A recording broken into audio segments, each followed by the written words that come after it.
Hey guys. Today, we're covering the creation of Ash Kinoshita. Okay, I lied a little. It's more an evolution of Ash video because the Tumblr ask that I got that prompted this video says anonymous asked evolution of Ash video. Mwahahaha.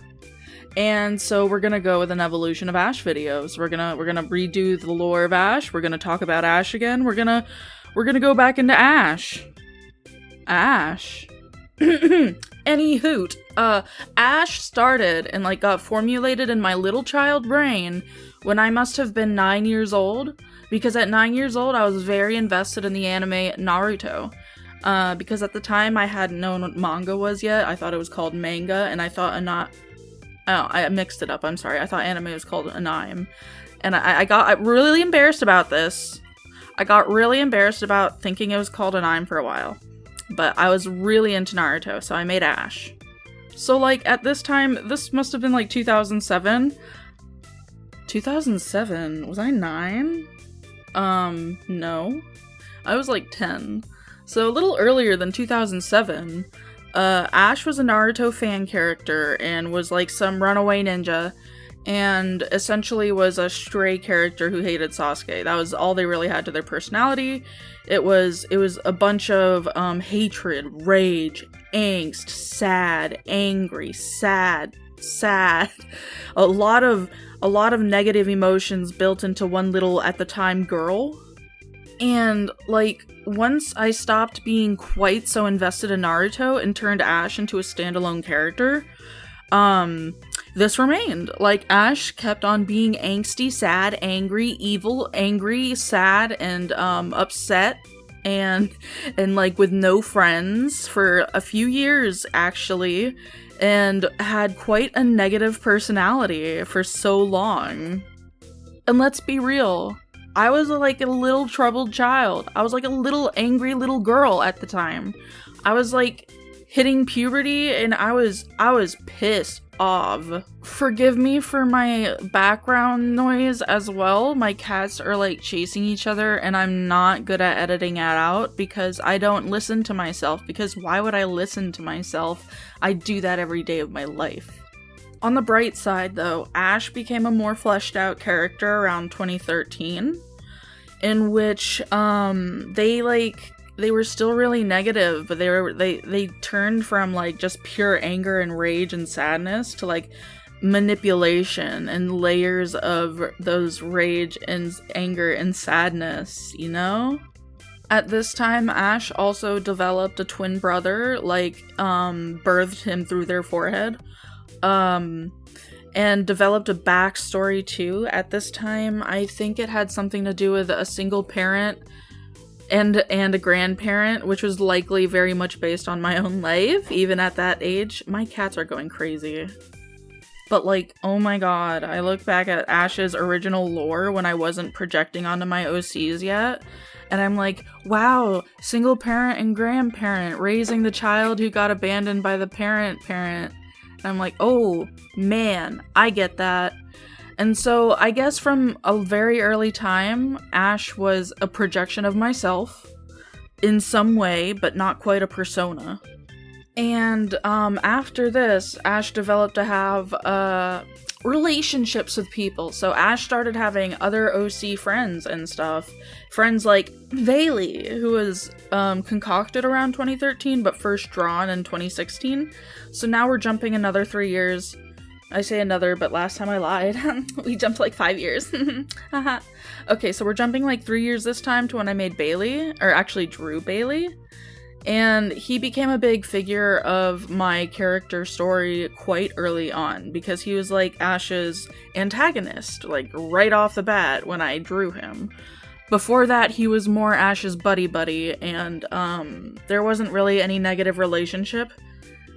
And then when I drew him, it was yeah, this guy's gonna suck. So after 2013, Ash just got more and more lore heavy, and the angst remained the whole time, the entire time. Ever since I was born, I was coming out angsty, and so was Ash. Come on. Okay, baby, let's jump 3 more. Wait, did I lie? Did I lie? What year was I on? I first drew Bailey in 2013. Oh my gosh, I don't know where I am. Sorry about this. Okay, we're still jumping 3 years into the future, and we're going to 2016 when Ash and Bailey had a more, thought out relationship and a more complex relationship and more unfortunate relationship to when Ash actually started experiencing the badness, I will say. Okay, so let's recap. 2007, Ash is a Naruto fan character. 2009, Ash is a standalone character. 2013, Ash starts to get some lore. Bailey is created. 2016, Ash has much more lore, and Bailey is now a major component in the story, especially in regards to Ash. Around the year of 2016 too, Ash started to get a more defined design. Yeah, design. Because I started giving them more defined hips too, the pear shape that they were really known for. And then the curly bob and the pink eyes and stuff, which before they had gray eyes, they had straight pointy hair, which they have back now, which I'll get into later. So in 2013, Ash was just spiky and sharp, and then in 2016, Ash became soft and smooth and curvier. And then for a couple of years, it remained pretty consistent with Ash having a doll theme, which started in 2015. So in 2016, it became very, very apparent. The whole, oh, I'm a doll, and then the whole derealization issues, the quotes in the art when it was saying, I'm not real, I am a doll. So all of that became a component of Ash's character around 2016. So that's probably almost 10 years after their creation. That is so late. That is a whole child. Okay, and on to 2017. A little more convolution happens because I meet an ex who happens to formulate their identity around my character Bailey, which should have set off something, but I wasn't really good at clocking that stuff.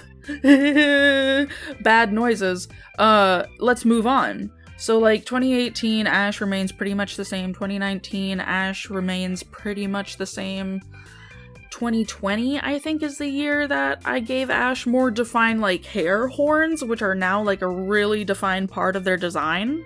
Or a really emphasized part of their design. The spiky hair horns that look like cat ears. 2020 happens to be the year that I implement the purples and blues into the OC stuff.